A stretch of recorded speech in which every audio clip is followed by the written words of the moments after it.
Hey everybody, welcome to another episode of Prize Pig. Today we're going to put together a slight twist on an old Louisiana classic, shrimp etouffee.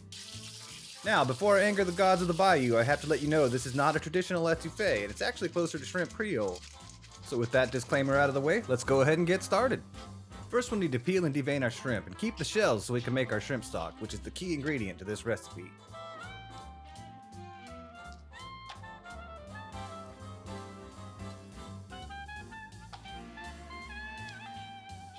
Once they're all peeled, we're going to want to dry off the shrimp with a paper towel and keep them in the fridge until we're ready to use them.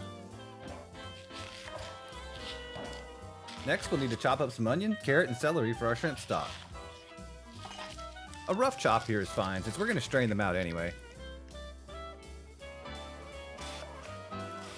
These aromatic vegetables add some more layers of flavor than if we just use shells alone.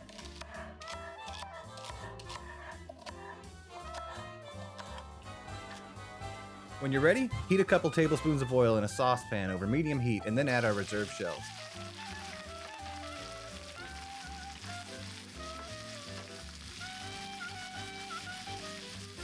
Stir those around until they become bright pink, and then we'll add our veggies and cook for a few more minutes, just to soften the veggies a little bit.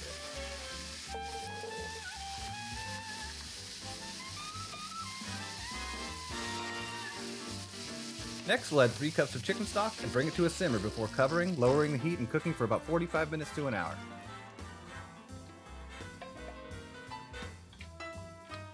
After that, we can turn off the heat and just let it sit while we prepare the rest of our ingredients.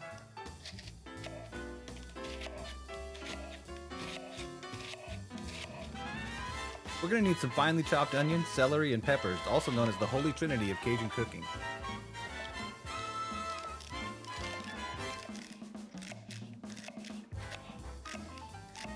I like to chop the vegetables relatively fine here so there are no big chunks in the finished gravy, but you can do yours however you like it. Typically you'd use a green bell pepper here, but I already had this yellow one so I used it. It doesn't matter what color you use, but keep in mind that yellow and red peppers are sweeter than their green counterpart.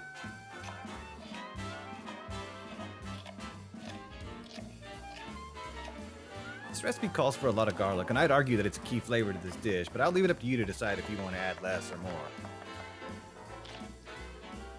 You can skip the green onions if you want, but I think adding them near the end gives a little extra texture, so I add it. Save the green tops for a garnish at the end.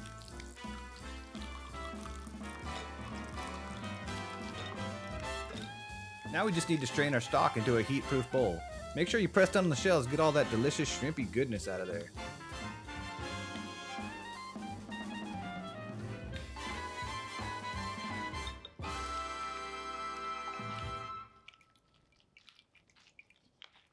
Melt a stick and a half of butter over medium heat until it starts to sing, and then toss in our chopped veggies. We're not looking to caramelize them here, we're just looking to soften them, so watch your heat.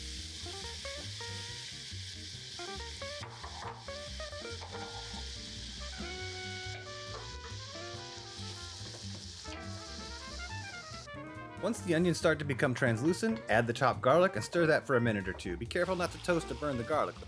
We're going to add some flour to make a light roux, which will not only add flavor to our dish, but it'll also thicken the gravy at the end. Stir that around for about 5 minutes, being careful not to burn the roux, and then add about a cup of tomato paste.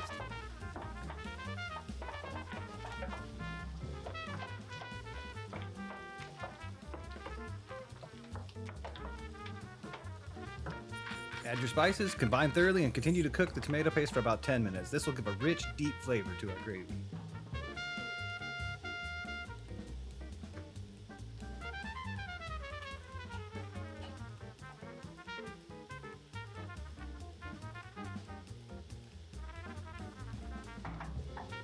When the tomatoes nice and cooked and smelling delicious, we can go ahead and add in a couple bay leaves and the white parts of our green onions.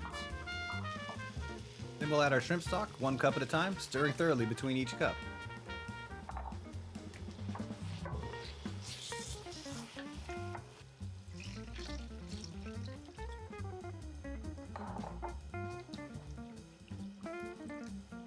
What you'll end up with is something that looks like this, and now you can go ahead and add a couple of tablespoons of hot sauce and a splash of Worcestershire.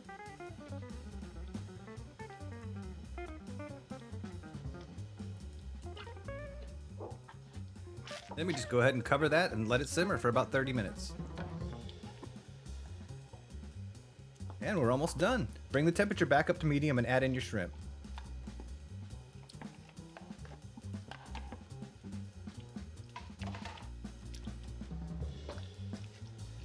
Let that cook for about 5 minutes until the shrimp are pink all the way through.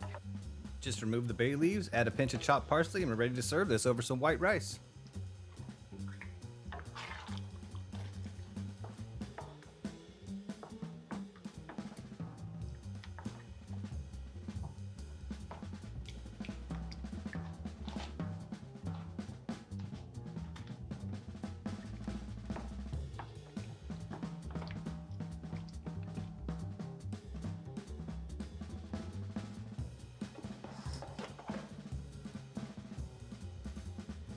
And, well, that's all there is to it. I hope you enjoyed this recipe. It's one of my favorites, and I think it'll be one of yours too.